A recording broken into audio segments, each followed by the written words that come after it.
Mic check, mic check. Get in, get on in here, everybody. Hello and welcome. Good evening. This is Wes, and tonight we're going to be doing something a little bit different than normal. It'll be the second of my storytime streams. I'm not sure if this can exactly be considered ASMR, but here we are. I hope you're having a good evening, and tonight we are going to be reading a few chapters from my first book called The Sky Thief. Now, I wrote this, almost 10 years ago. Published it in 2015. I'm not sure if it's a good book or not, but it is my book. I had written it with the intention of shopping it around, and after not having much luck, I was kind of in a bad place in my life, so I ended up self-publishing it. But, even that I wanted to go all out, so physical copies and trade paperback and online, ISBN and everything. You can buy it at just about any retailer. But like I said, I don't know if it's any good. I mostly put it out there because I needed money and did not have time to wait another 3 to 6 months trying to find an agent and shop it around for another 2 years and so on after that. But like I said, I'm very proud of it. Since written a second book and I'm working on the third one. Again, these are just self-published. The quality it is very much my first book. That's really all I can say about it. But again, I am proud of it. So this story is about a small Midwestern girl who is kidnapped by sky pirates and wrangled into the search for Pandora's box. When I originally wrote this, I was always a big fan of National Geographic and living legends and that kind of thing. So almost everything in here, it is a contemporary fantasy, but almost everything in here is based off of real myths and legends that you might find, in real life. It took a lot of research to actually get done, and somehow or another I managed to do it. They're not exactly accurate, not 100%. There are many things that I would rewrite and change if I had the opportunity to go back and do it again. But overall, I'm very happy with how it turned out. And, at the end of the day, hopefully, if nothing else, this inspires people to go out and read about these real myths and legends. So, without any further ado, I don't know how long we're going to go tonight. It just really depends on my reading pace and how I'm feeling going along. I was hoping for at least an hour, so we'll just keep reading until then, but I have a couple of chapter endings that I feel like might be good cutoff points to keep you intrigued, so to speak. So go ahead, grab your coffee, grab your tea, whatever you happen to have this late at night. I've got tea with me. Light some candles. Enjoy the sounds of rain or the crickets, or in my case, 18-wheelers going by on the highway outside, so I apologize for that. But sit back and relax as we get through with this story time reading. If my audio levels need adjusted, and please feel free to let me know. I can do that as needed. In fact, let me turn it up just a little bit here. All right. Further ado, in the printed versions, the chapters are a little bit out of order. I was trying to change them around quite a bit for the purposes of marketing and trying to find an agent and whatnot. In hindsight, this is the preferred order. This is the author's preferred order, if you will. So if you do pick up a copy of the book, chapter 2 would technically be what I would consider the first one. So just kind of keep that in mind. The Sky Thief by me, Wessor. Before the fire, there was all the time in the world. Near the bank of the Thames, clockmaker Hubert Thomas toiled away at his latest repair. Hunched at his work desk, his thick fingers tinkered at a watch below him with the deftness of the finest of surgeons. While many of his customers wondered why he spent such a vast engineering talent on an antiquated trade, Hugh argued with his results. In truth, his father had been a clockmaker, his grandfather studied watches, and so on for many generations. As Hubert was not preoccupied with financial glory, he saw the work as his duty to continue an honorable family trade. The London shop underwent many changes and moves over the years, starting as a booming corner space only to be slowly whittled down by technology to become barely more than a closet nestled in a dusty back alley. Still, Hubert persevered, managing gears and springs despite civilization's rush towards digital means. Those that shared his passion for the classic timepieces knew him as the finest of his time, and he enjoyed a small but loyal base of colleagues. The aged master was not expecting company as its closing time approached. Hubert worked unerringly on an ancient Rolex, his brown eyes exaggerated behind thick spectacles. Little distracted him most evenings, the only sounds coming from the rhythmic ticking on his walls and the slight clicks as he popped and set minuscule pieces of metal back into place. He relished the intricacies of such a classic model, losing himself in the brilliance of its construction, the certain magic held within its complex mechanisms. So absorbed was he that he only noticed the two men at his counter when he picked up the restored oyster to wind it. Hubert jumped at their appearance, clutching his tweed vest. Sorry, I didn't hear the door open. Was actually just about to close up shop. Hubert wheezed, squinting from staring too long through a magnifying glass. The men were dressed sharply in matching gray suits. The older of the two stood lean and tall, with stark white hair and a pointed goatee. His companion, a dashing young man with slicked brown hair, glanced around the shop with a judgmental sneer. The white-haired gentleman smiled and adjusted the round glasses on his nose. We've arrived just in time, then. Word has it you are the best person to talk to about acquiring antique timepieces, he said. Well, I hesitate to go that far, said Hubert. I just do the best with what I love. I am Richard Deacon, and this charming boy is my nephew James, continued the older gentleman with a nod. We have been looking for quite some time for a clock that we believe might be in your delightful little store. Hubert ran his hands over his broom-like whiskers, eyeing the one named James with skepticism. You aren't one of those steampunk fans, are you? Hubert had implemented a policy regarding younger customers after a teen had entered his shop with gears from a very rare and priceless Swiss clock bolted to cheap sunglasses as a sort of fashion statement. The aging shop owner did not keep up to date with the latest fashion trends, but he knew he did not care for steampunk one bit. Nothing of the sort, sir, said James with a calming raise of his hand. My father and I are collectors as well. His birthday is coming up. We wanted to surprise him with a particular piece he has been after for quite some time.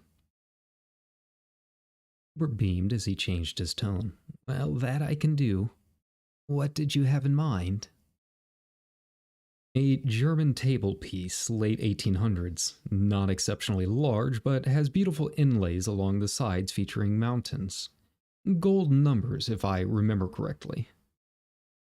Hubert held back a cough. He removed his glasses and polished them with a nearby cloth. That his hands were shaking despite an otherwise calm demeanor was not lost on his guests. Sounds vaguely familiar. You'll have to give me a second to check my books, replied the shopkeeper. Hubert knew precisely where he kept the clock. He also knew that such pieces required an artful dance of negotiation that was as much pretense and flourish as it was substance. From behind his counter he procured a large, well-organized planner and placed it on his workbench with a large thunk. The book nearly dwarfed the stout clockmaker. With devout hands he opened the cover in reverence.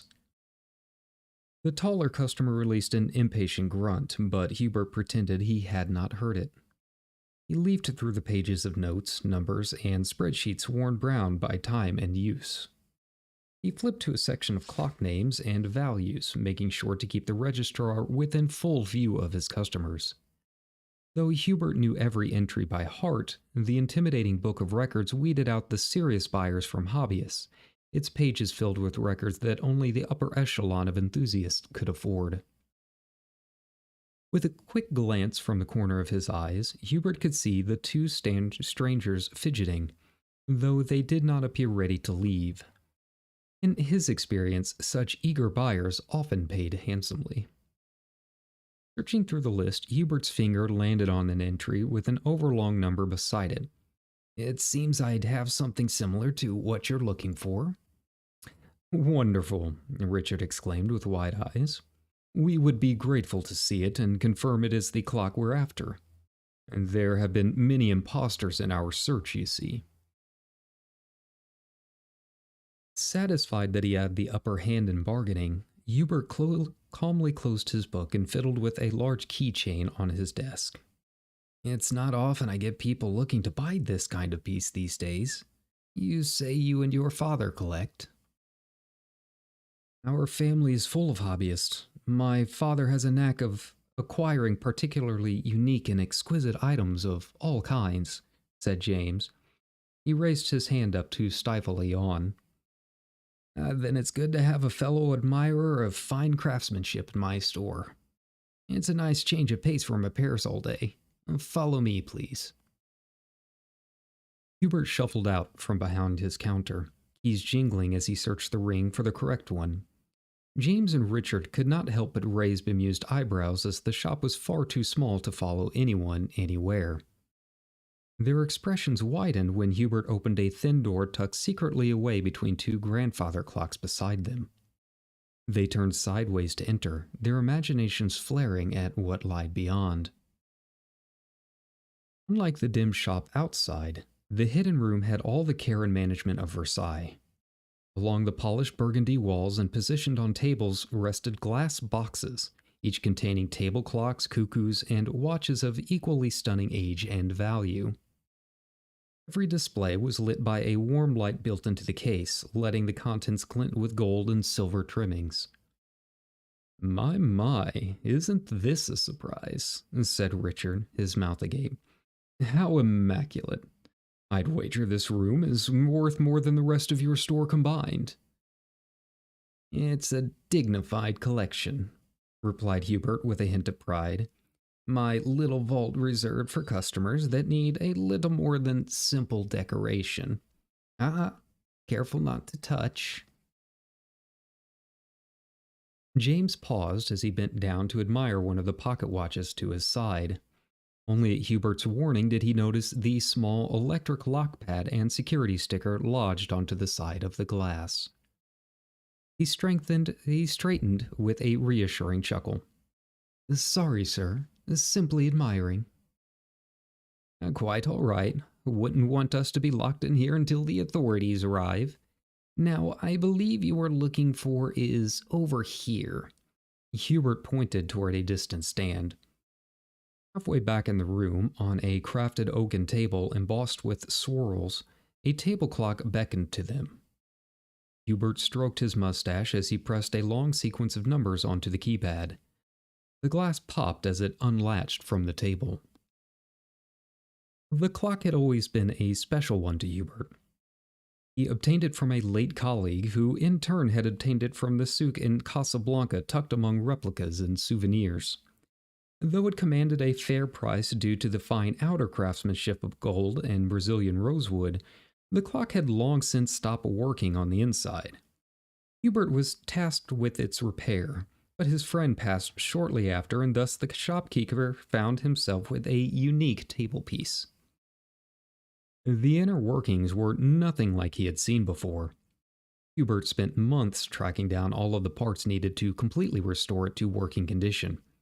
He found himself in love with the clock as he labored on it, guessing there were no more than a scant few similar pieces like it left in the world.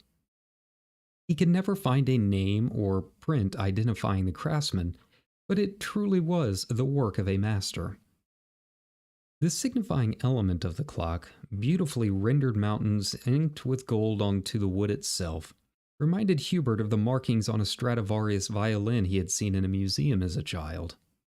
He debated for some time on whether to even sell it, but an economic downturn forced the ultimate decision to include it within the premium gallery.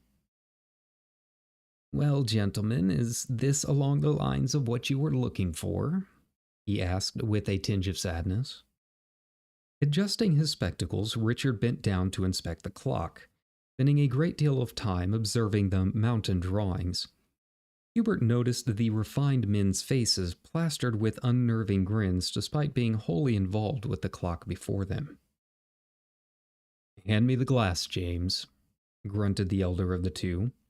The young man, without the slightest hesitation at the command, procured from within his smoky blazer a bronzed magnifying glass with a series of knobs and buttons along the handle. Pale blue light danced along its length in swirled patterns. The instrument looked very out of place among the century-old timepieces. "Now, if you could, please be reminded," stuttered Hubert as he sensed something awry with his buyers. His words made no impression on either of the two. He shifted on his legs, glancing at the nearest act of alarm. Richard studied the mountain range up close for a moment before leaning back. Raising the magnifier, he pressed the top button and the glass lit up with the same glow as the handle, casting the onlookers with its sickly light. The shopkeeper could not get a clear look, but he briefly saw letters through the glass that were not visible on the clock itself. A-R-E-S, spelled Richard, and James nodded silently but made no other suggestion as to what the letters meant. Hubert stood flabbergasted, his eyes wide with wonder. "Incredible," he shouted. "Is that UV? Blacklight? I never would have imagined an antique to have such a thing on it." Richard stood, turned the magnifying glass off, and handed it back to James, where it disappeared once more into the folds of his suit. Richard cleared his throat. "Normally they don't. This is a special item we've been searching for." "This is quite fantastic," said Hubert, pushing past the tall man's legs to run his hands over the mountain tops. "And a cause for celebration. I would love to hear more about what you know of it. After we talk price, of course." "Mr. Hubert, correct? Do you have any children?" asked Richard passively. The clockmaker furrowed his brows at the strange question. "No, never was much of a charmer with the ladies, I'm afraid."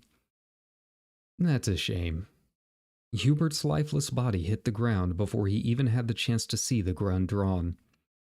James waited for the barrel to cool before replacing it into the inner holdings of his jacket. The two men stared down at the deceased shopkeeper, now with an extra orifice in his head. "Artists like him are in short supply nowadays," said Richard as he patted his forehead with a fresh handkerchief. "Shame he didn't have anyone to pass his knowledge down to," replied James with a shake of his head. "In today's world you must be quick. New ideas travel at the press of a button. There's little room for antique, forgotten trades. The two stood for a silent moment, watching as the hardwood floor became ever more crimson with blood. James glanced up at the precious clock, nodding towards it with a look towards Richard. Richard strode towards the room's exit. We're done. Go ahead and burn it. When the local papers reported the arson, many in the neighborhood commented on how much of a craftsman poor Hubert had been, but rumor had it a new electronics store would be going up in its place.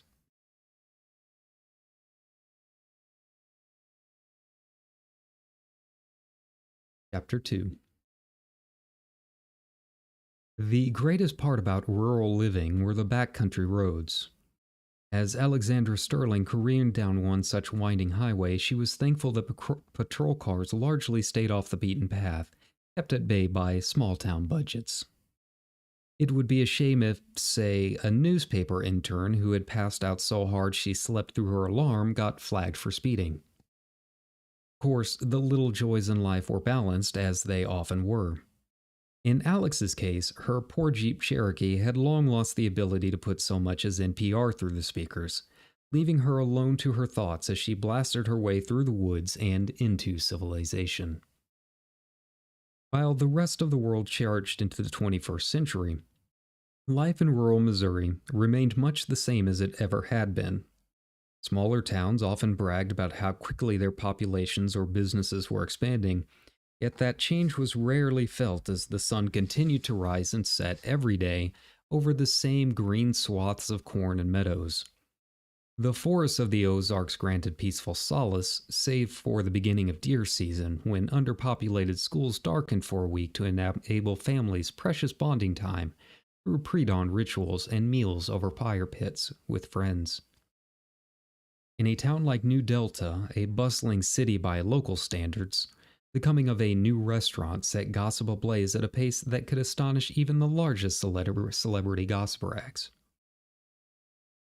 Though the people and technology of the area were by no means cut off from the rest of the world, Alex believed that the pace of life had mostly stayed unchanged since the time when Samuel Clemens wrote of a young boy drifting down the Mississippi River. At least that's what crossed her mind in the moments where she wasn't racing against the clock to make it to work on time, a circumstance she thought was universal to any area of the country and one she was far too familiar with. New Delta's streets stirred with morning commuters as Alex barreled her purple Grand Cherokee towards the downtown area. Though traffic was rarely an issue for such a small town, the city limits sprawled for miles into the rural farmland.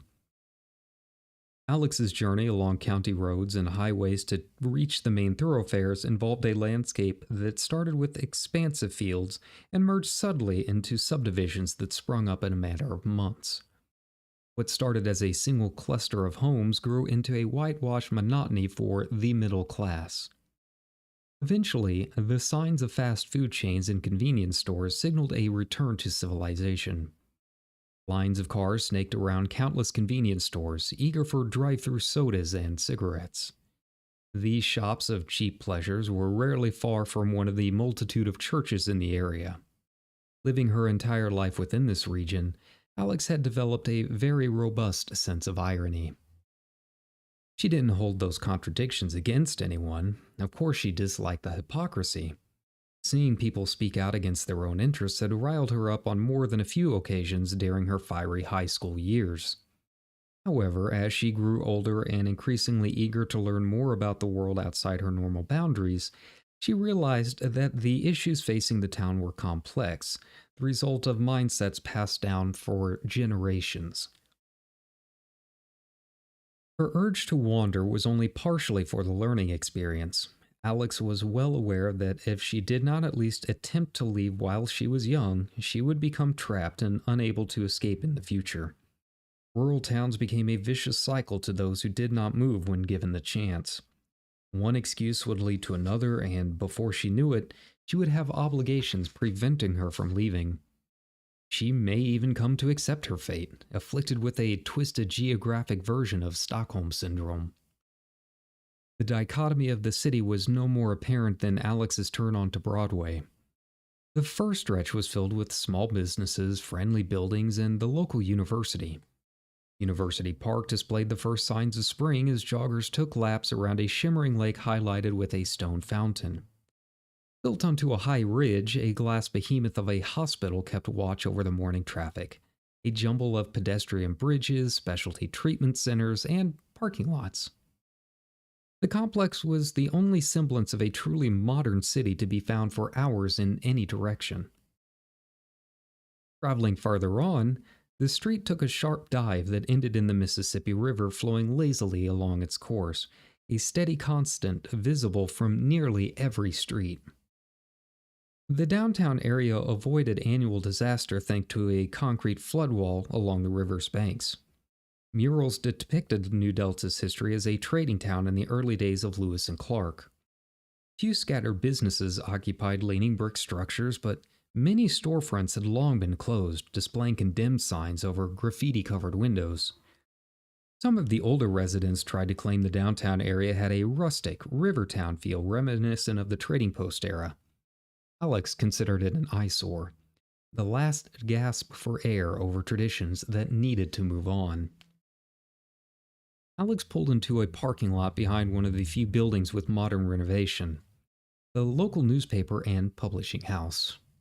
The paper's distribution was not large, but the business was well respected and covered a large swath of the region.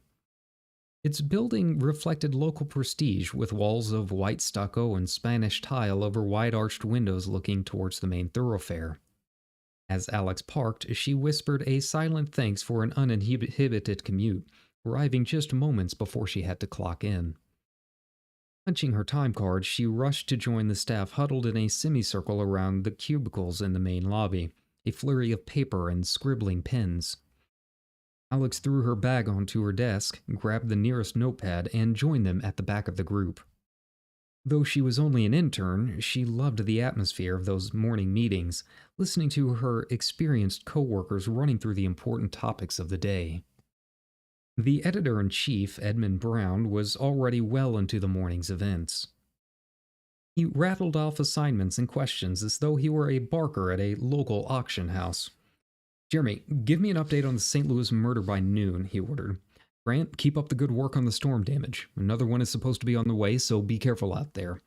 Harry, what do you have for me?" "Got an email release saying utility increases are coming in May." "Again? Okay, we'll work with it. What about you, Phil?"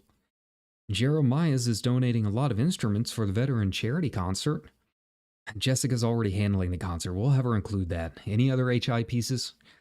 "St. Mary's is hosting a new therapy dog program." "That slow today?" "Go ahead on with it. We can bubble wrap with the embezzlement. Alexandra, I'll have you make some calls about the Intrepid Theater deal." His words sunk into Alex like stones. She kept her head down and scribbled into her notepad while trying to hide the agitation in her face. When she was young, Alex had always been outdoors. She loved adventure, learning about new worlds, and digging through the ground.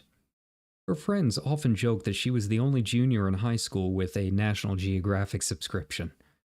She remembered spending nights endlessly poring over stories of Angkor Wat, giant sequoias, and Egyptian treasures. She saw them as no different than the fairy tales her parents sang to her, except these places were real, not some fantasy land used for escapism. Exploration and journalism, writing truths about the world most of her peers ignored, seemed a natural fit as she grew older. However, her hopes in becoming a journalist had been dashed repeatedly over her time stuck in the low-lying farmlands of Missouri. Life happened. One day she found herself alone and full of responsibilities beyond her age. Despite wonderful grades, she would not make it to Mizzou, the pinnacle of journalism schooling. She resigned herself to writing beat stories about kittens in nursing homes or the economic plight of yet another closed chain store in the mall. When the meeting wrapped up, Alex dashed towards Edmund. He at least had Alex's admiration as a true newsman. Donning slicked back hair and white shirt and suspenders, the strong-jawed man was every bit the type of reporter Alex imagined existed in the days of Pulitzer and Hearst.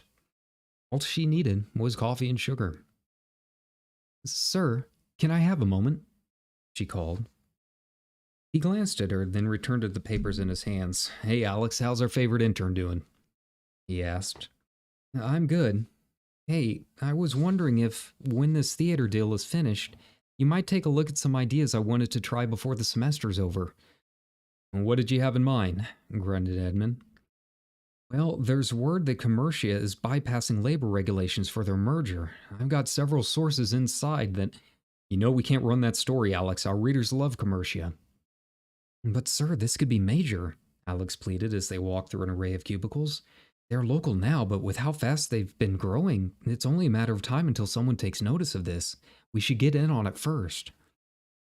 Edmund stopped and turned to her. Alex, I get where you're coming from. Commercial holds a lot of ad space with us. We can't run a story like that unless we all want to start looking for new jobs. Your heart's in the right place, but news is mostly a business like any other. Alex's enthusiasm started dripping away. Then something else. I'll be out of here in a couple of weeks and I still don't have anything. You know I can do it. I work my ass off here, but no one's going to hire me if my portfolio's filled with nursing home activities and real estate sales. There are several credible magazines with nursing homes. I'm serious, sir. Mr. Brown rubbed his chin. Alex, you're a good intern and you're going to make a fine reporter one day, but you're trying to fly too close to the sun right now. I know your 6 months is almost up, but you know it's slow. It's just bad timing.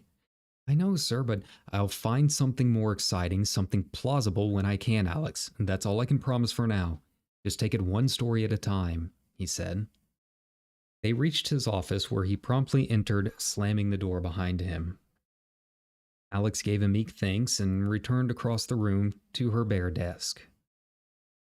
Hanging her head down in a flurry of blonde curls, she began crying softly into her arms. She could not figure out why she felt this way on what was otherwise a perfectly normal morning. Since she had woken up, restlessness pulled at the back of her mind. It was as though her ideas had turned to mosquitoes buzzing just beneath her skin, daring her to scratch an itch she couldn't even see. All of the stakes in her life appeared so much higher all of a sudden, and she couldn't place why. She knew the answer her boss would hand her before she even asked for the story, but the disappointment stung nonetheless. Alex hated being stuck in New Delta, but she never compared it to the Overlook Hotel until now. An article at a time, she told herself, lifting her head off the table. She repeated the mantra several times in her head, wiping her eyes. She willed herself to start up her computer as she did nearly every day since she had started her internship. As long as she only focused on one story at a time, she could patiently let her future find doors to open for her. Trying to pound on them for attention would just drive her sanity away. Picking up the phone, Alex absorbed herself in her work, stubbornly refusing to be held back. The next day came far too quickly in an area stereotyped for its languid pacing. Like most mornings, Alex found herself in one of those sweeping meadows of the country, looking towards the horizon when the smell of coffee grabbed her attention.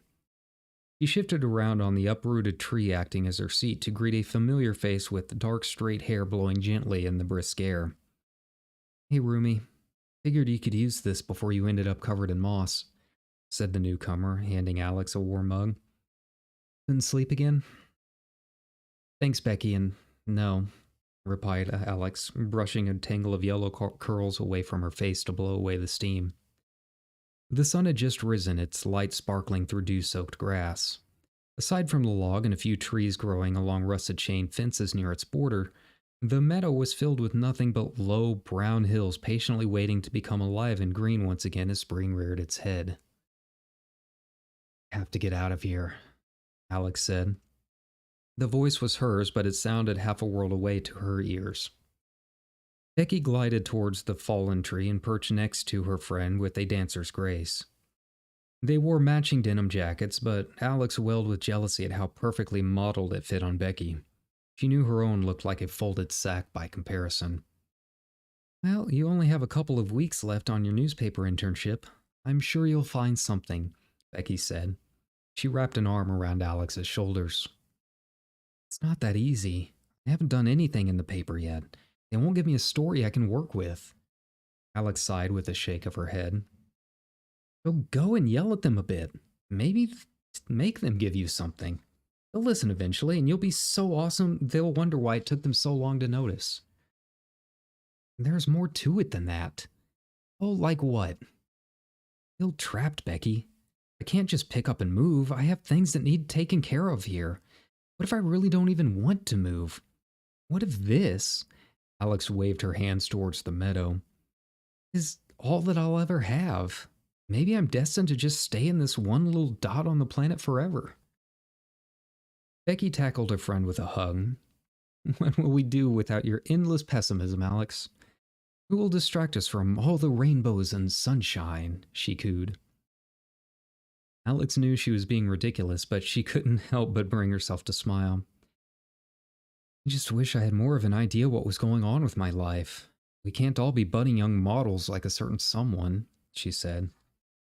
Becky frowned. You know that's just a means to an end. It's good money and I'll meet lots of great designers in Chicago. Besides, it's not nearly as respectable as getting the word out about the problems of the world. Maybe, Alex trailed off. Becky grabbed Alex's shoulders and stared down on her. It's not.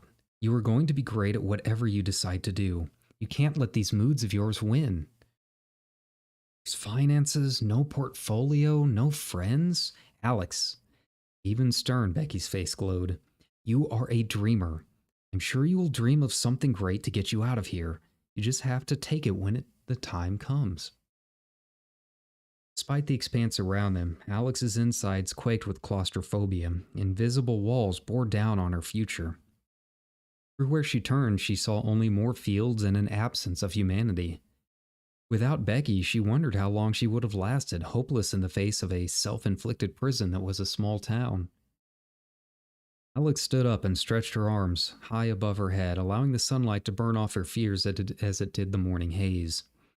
Her legs tingled as blood rushed back into them. She had no clue how long she had been sitting. An hour? 2? She didn't want to leave. The stump was her regular place of calm, a way to temporarily ignore her unhappiness, a place to daydream. Though the tranquil suburban neighborhood she called home waited only a few hundred yards away, the air felt cleaner in the field and may as well have been a different country in the cool of the night.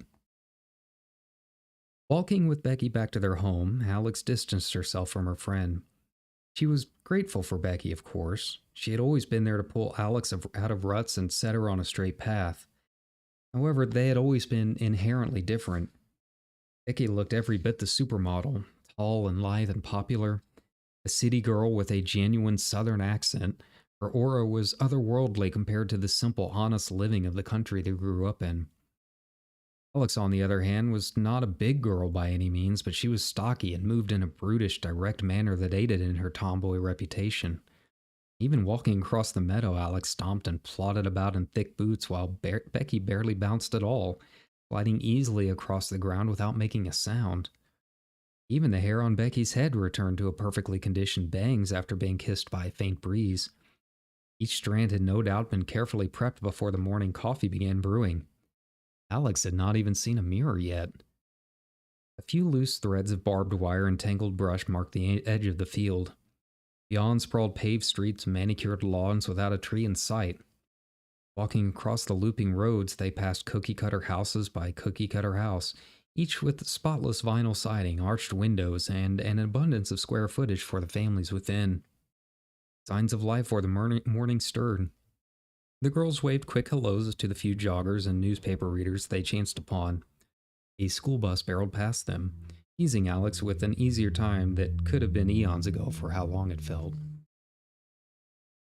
The far end of a cul-de-sac waited their own home, a 2-story construction of rose brick and angled roof lines.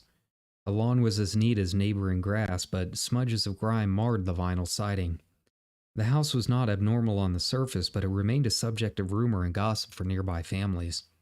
That it was taken care of by 2 young women of college age made a routine topic at community barbecues. Not that the girls minded. The 2 friends rarely attended such events. Stepping inside the front door revealed an interior in much the same shape as the outside. Neatly arranged furniture went unused from lack of interest or care, as though waiting for owners that never arrived. Alex promptly stored her boots in the tiled foyer. Microscopic filaments glinted through rays of sunlight beaming through the windows, falling on pictures of the 2 in various stages of their childhood together. A few photos featured a man and woman laughing with the young girls, a layer of speckled dust covering the frames. Becky turned to her roommate and placed a hand on Alex's shoulder. You going to be okay? Alex rubbed her eyes and returned a weak smile. Yeah, I think so. Just need the caffeine to kick in. Seriously, Alex, I know how you get when you miss them. Alex bit her lip, eyes darting to the pictures beside as if afraid to look at them directly. Just wonder if maybe they would have had some answers, you know? Maybe, but you're in control of your own life. I know it's hard, but you can't hold yourself back thinking about what they may or may not have thought. No, I'm sure I'll get over it once I get to the office, Alex sighed. All right, well, I'll see you when we get home then. Are you going to see Jackson today? He's getting out, right? Yeah, he's just waiting for a few final results to come back, and he should be good to go. It's so weird that they kept him there for that long, but I guess that's why I'm no doctor. Becky laughed, crystalline and charming. It knocked away the last bit of musty air that clung to Alex. Give yourself some credit. You heal people with their...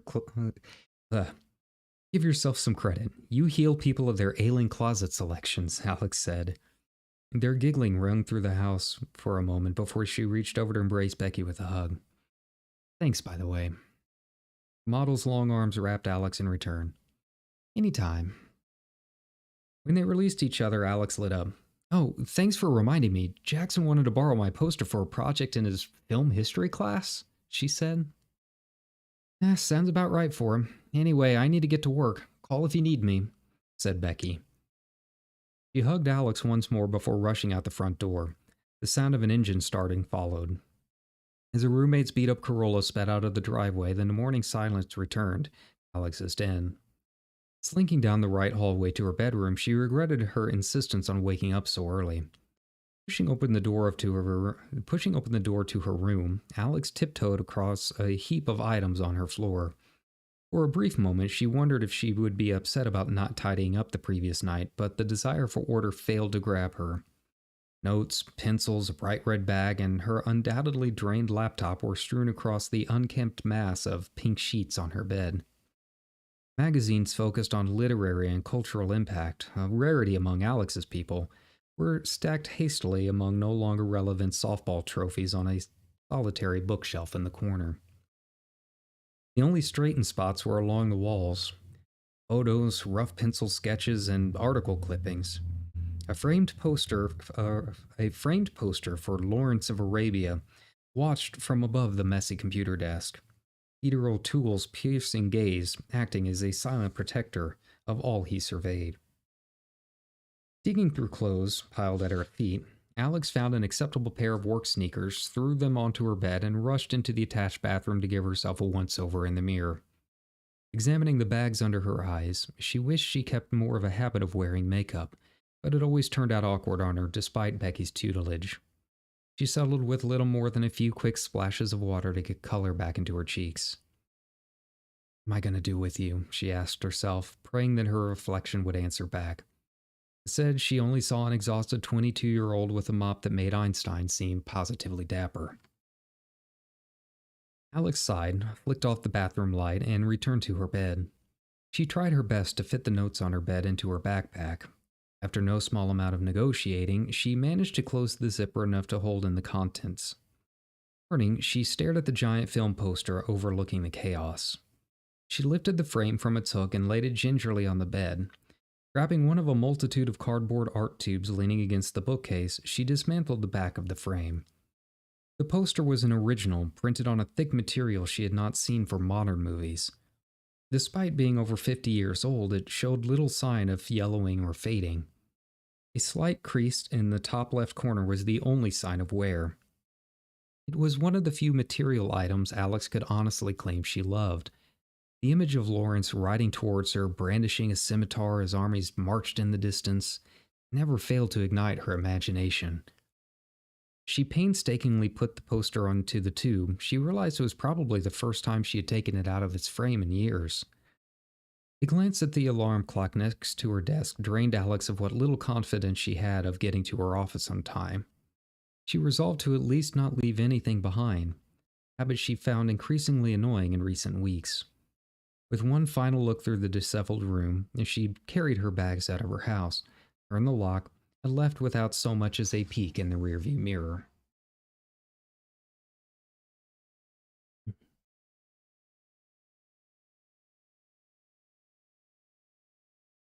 Chapter 3. A few moments of sunlight remained as Alex tore into the parking lot of the massive hospital. After attempting a story about a building purchase and staring at cat pictures on the internet for a few hours, she fled the office without looking back. Her relief in ending the workday almost resulted in several speeding tickets as she tore down the stretch of Broadway towards the hospital. The gleaming windows looking out over University Park beckoned her inside. Navigating the overly white hallways unnerved Alex. Her pace quickened to make it through the labyrinth as quickly as possible. Jackson's warmth would make her feel better, but the journey to him was Alex's worst part of the day. The antiseptic lights were too bright and artificial for the grim knowledge of hospital life. Growing up, she had not spent much time within the various buildings, but those few times were enough to etch a deep dislike for them. She did not mind doctors, but she wished she had a single friendly doctor who made house calls like in the old Western films. Entering a hushed reception area several stories up, Alex turned right down a corridor and reached her destination. The door was shut, a small 429 embossed in a black sign above the door handle. She straightened her clothes as best she could, took a deep breath, and knocked. A gruff, "Come in," sounded from inside, signaling Alex to enter with a giddy smile on her face. Sitting up in his motorized bed and surfing television was a man who returned an equally goofy smile at the sight of the tired rider. Alex's unease dripped away upon seeing him. "Hey there, cowgirl. Come to tend the wounded?" asked the man with a warm, silky drawl. "Ah, yes, Jackson," replied Alex in an equally exaggerated southern accent. "Doctor's here for your treatment." Dropping her bag, she met Jackson's embrace on the small bed. His lips tasted of cinnamon. Caught in his gray eyes, she was able to ignore the bandages and cuts decorating his features. She sat for a few moments, content to enjoy his warmth and run her hands through his scraggly brown hair. Alex had been quite the tomboy growing up, constantly running around in ratty baseball hats and jeans. He was known for helping her friends bale hay on their farms in late summers. Where other girls her age were playing with fashion dolls or cooking sets, Alex was throwing baseballs and exploring rivers. She felt natural playing the rowdier games. By the time she made it to junior high, the men she knew began to see her as something other than just a solid teammate. Alex even tried dating a couple of them, but never felt a click beyond friendship. After she lost her parents, the exaggerated tomboy began to fade away, replaced with a recluse too busy to work and busy with work and school for love. When she met Jackson wandering through the university halls, Alex stopped worrying for the first time in years. He was tall, tan, a walking cliche of what a handsome man should be. He could take home any girl on campus, yet he nervously asked Alex out for coffee. Despite a confident city boy exterior, he turned out to be a film history nerd who was absolutely smitten with the country girl. She was at ease around him, the first person aside from Becky to lay that claim since high school had ended. Jackson, in return, listened intently to what Alex had to say and gave an honest look to her endeavors. Their talks left her feeling confident again. However, Alex's lingering struggles made the relationship blossom slowly.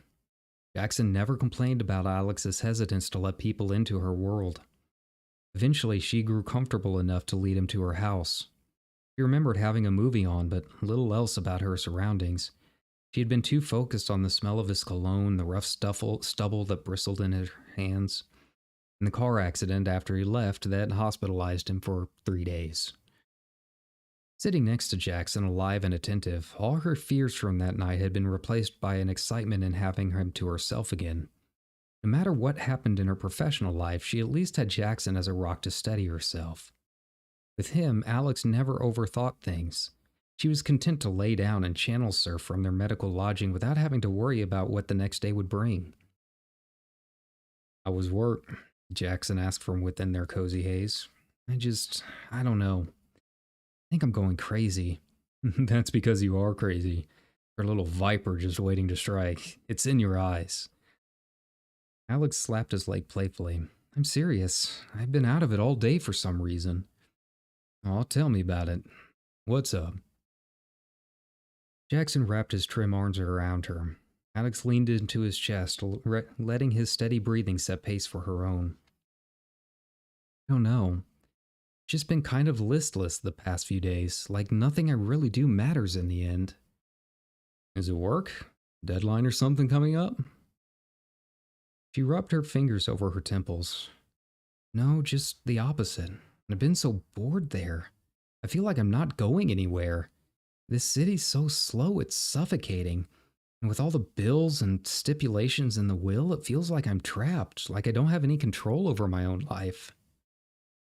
Jackson leaned forward to kiss Alex's cheek.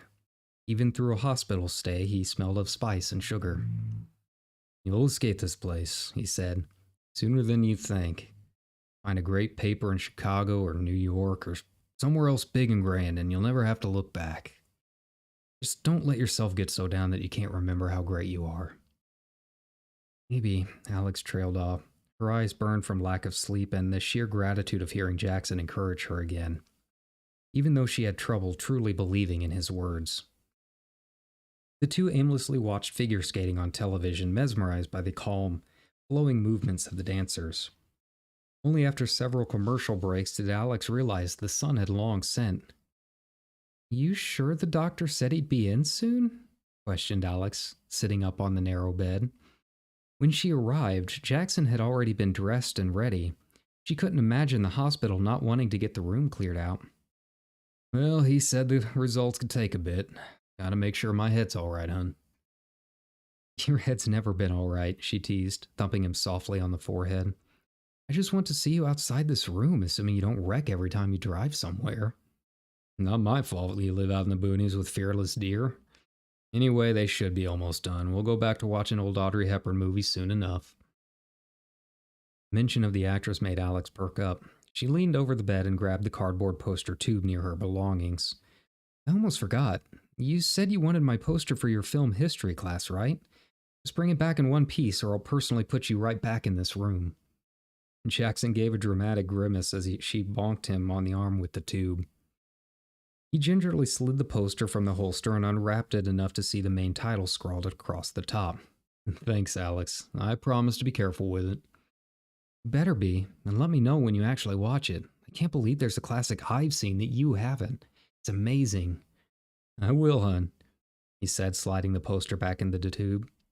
I'd watch it with you tonight, but I've been sitting for too long already. I need to move around. I know. And hey, speaking of...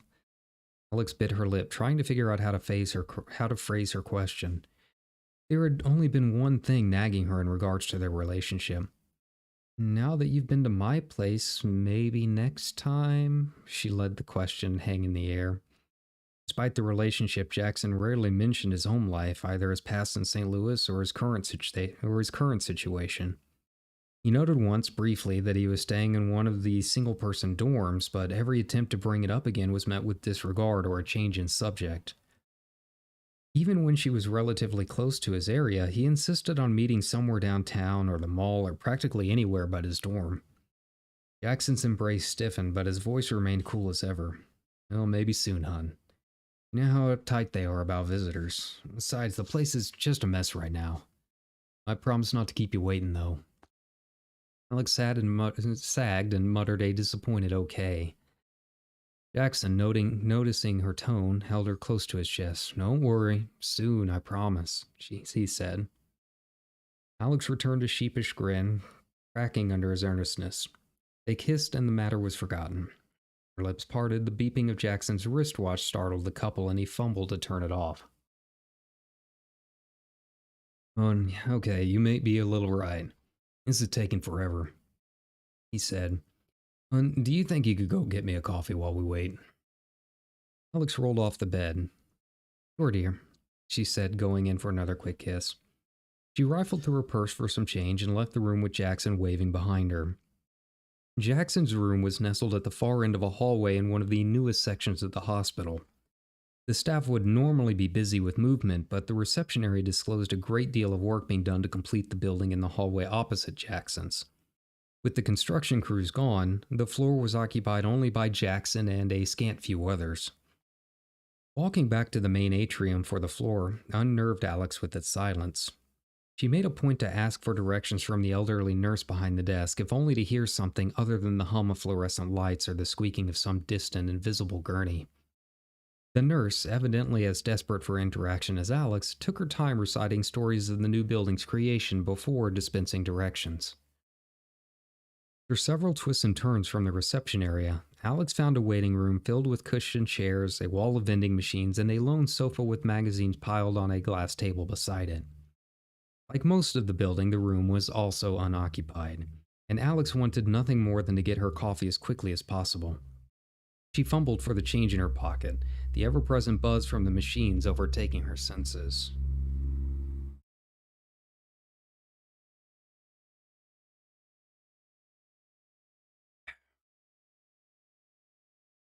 "Let's get in and get out," she spoke into the air. "It's just a hospital. We'll be done in a minute." As her quarters rolled into the coffee machine and dark brew steamed into a paper cup, the white noise reached a crescendo. It burned through Alex's skull with an intensity that nearly drove her to scream. She reached up to cover her ears just as an explosion rocked the building. First, Alex thought an earthquake struck, that the doomsayers were right about the New Madrid fault finally waking up. The floor no longer held her feet, and she fell disoriented onto the cold tile below. Only the sensation of scalding water hitting her hand helped bring her attention back to her surroundings. By the time she realized what had happened, the shaking stopped.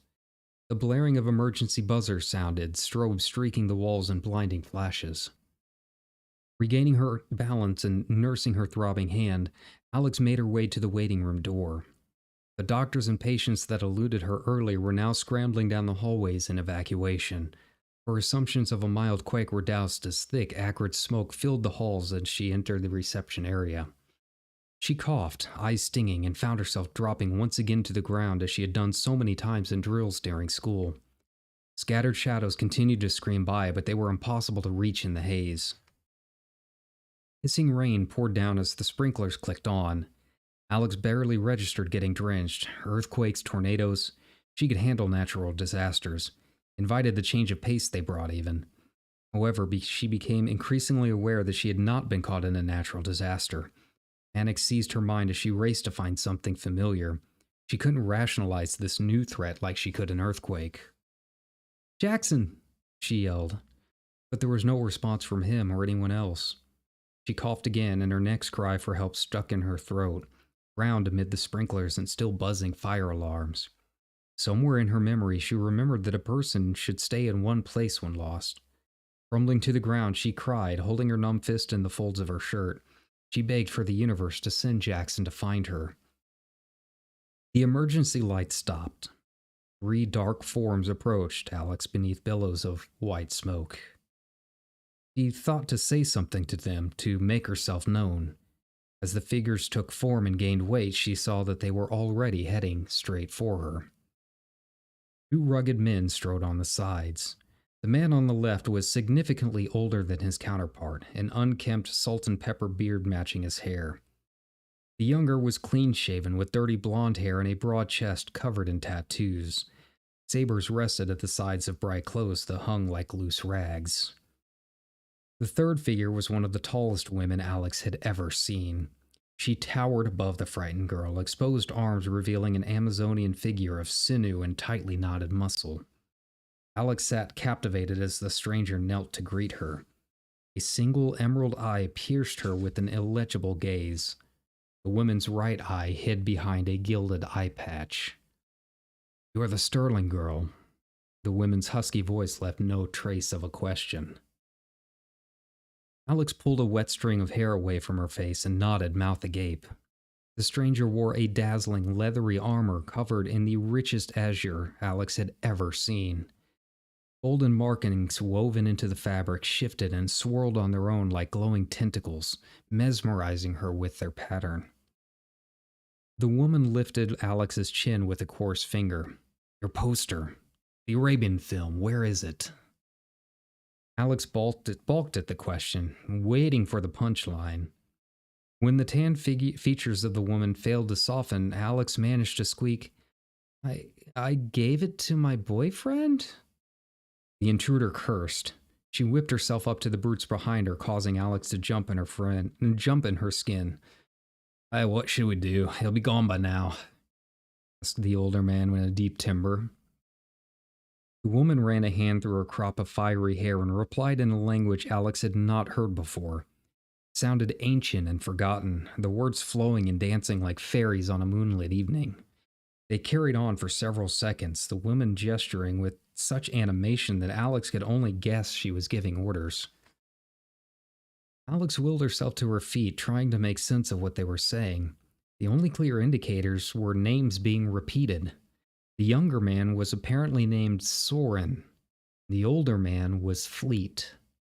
The woman's name was harder for Alex to understand in their foreign language, but it sounded like Wea. The mist dissipated under the sprinklers.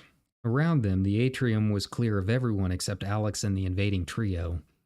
With the three chatting amongst themselves, a moment of escape flashed in Alex's head. Large as the three were, they carried only narrow blades for weapons. She may have been stocky, but Alex was quick, and the hospital was hall after hall of turns and dead ends. If she could lose them in the maze, she could find a hiding spot until the police showed up. Amid the foreign conversation, Guia said, pointedly, I advise you to stay put, Miss Sterling. The leader in blue had not even turned around, keeping the back of her blazing hair towards their captive. Tears welled up in Alex's eyes as a string of possibilities ran through her mind, each progressively more terrible than the last. Her hand twitched painfully, which only served to make her sob more.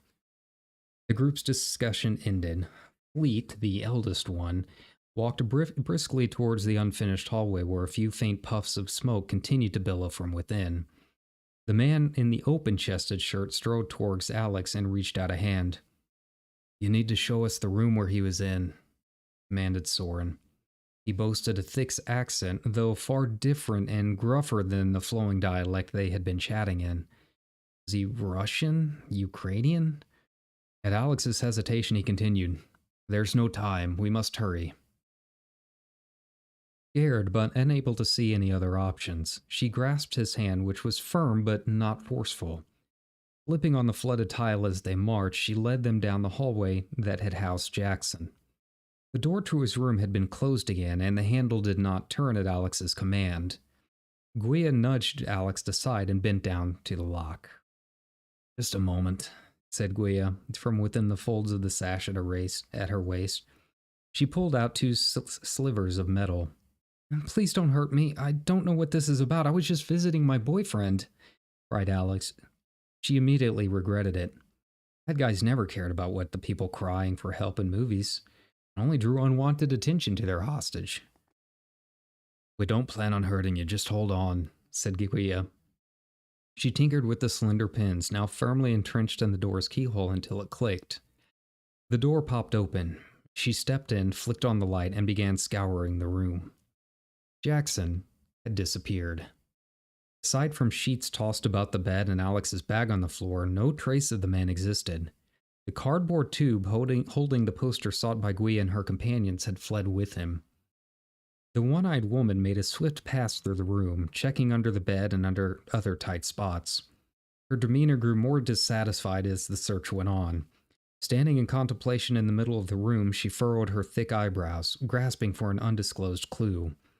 In a final gesture of hope, Guia swept up the tan folder of medical files at the foot of Jackson's bed and flipped it over. Blank pages fluttered to the ground. She burst into a series of long, gruesome expletives that startled Alex. Why do you want Jackson? Tested Alex once Guia had calmed down. There's no time to explain. I'm sorry, but you'll have to stick with this for just a little bit longer. I was just in here 10 minutes ago. What did he do? Alex's panic reached a fever pitch. Fear and confusion mixed to form bile in her throat. He needed to believe that Jackson escaped with the other patients, but something in her mind told her that he was gone for good. He knew this was coming and left Alex behind. Just get your bag and come on, Alex ordered. Alex's eyes glossed over at the leader. Guido and the two men were the only link she had to Jackson now. Was he some kind of drug dealer? Scam artist? She refused to believe that Jackson, her sweet Jackson, could be involved with something so sinister, yet here were these thugs hounding her trail. Not wanting to upset her captors any further, Alex grabbed her pack and held it tightly to her chest. If she managed to sneak in a call to 911 from the cell phone in her pack, then all the better. The group ushered their way back down the hall to the unfinished partition as the sprinklers shut down and silence fell. Alex's unsure footing over the slick tile squeaked through the abandoned corridors as though she were exploring some long-forgotten urban habitat in a horror film. No trace of the doctors or patients from the earlier madness remained, leaving the entire floor to Guia. The bearded man, Fleet, awaited them outside the plastic drapes marking the new construction. "Everything's just as planned, ma'am," he said, uncrossing his arms. "Absolutely sure," replied Guia. "No one hurt, and the only hole to the buildings is the one we put in it. Local law will be here soon, though." "We set to launch." "On your word, ma'am." As if on cue, the sirens of distant police cars screamed to life outside the building. Guia grabbed Alex's arm and led the team down the deserted hall. Most of the rooms had been completed but sat empty without furnishings or paint. Sawdust and a few scrap pieces of timber littered the ground, shaken loose by whatever blast shook the building. Without lighting along the path, Alex tripped over loose materials only to be held up by Guia's unwavering grip. The far end of the hall, light poured in from a doorway to greet them. They ran faster as they approached it. Guia released Alex to run ahead. Searing pain burned Alex's eyes as she turned the corner to follow. She blinked, trying to remove her blindness. The source of the dazzling light came from a massive opening blown into the wall. Rubble and exposed rebar blanketed the remains of the room that once resided there. A cool night breeze washed Alex's senses of the dampness within the hospital. As her eyes adjusted, the light faded, took form, and Alex lost her balance in disbelief. Outside the hospital, floating several stories above the earth, hovered a massive steel ship. Will be it for tonight. Tripped over a few of my sentences here and there, but overall I hope you enjoyed it. I don't know if this is something we'll continue with this book or if I will come up with a few other things to read in the future. I'm still looking for some public domain stories that might be pretty good, something short. But overall, I thought this would be a good way to spend the evening. Again, if you like it, the book is called The Sky Thief, available pretty much anywhere, both ebook and trade paperback. And of course, it's by me, Wes, so by all means, feel free to give it a look. But if not, that's fine too. I'm just happy you came along for my reading. If you like this content, you want to see me playing some video games or doing more reading or playing some guitar, by all means, feel free to like, subscribe. My username is the same everywhere if you are more of a fan of Twitch or want to follow me on Twitter for announcements, that kind of thing. But once again, thanks a ton for spending this evening with me. I wasn't sure if I was going to do a guitar stream or something like that, but I thought that this would be, kind of chill. I was feeling like something kind of chill and low-key tonight. I wanted to spend some time hanging out with y'all. But that being said, I do have to work in the, tomorrow afternoon, so I'm going to go ahead and call it here. Thank you very much. If you are watching this on the VOD, thank you for getting this far. Take care, everybody, and enjoy the rest of your night. Bye-bye.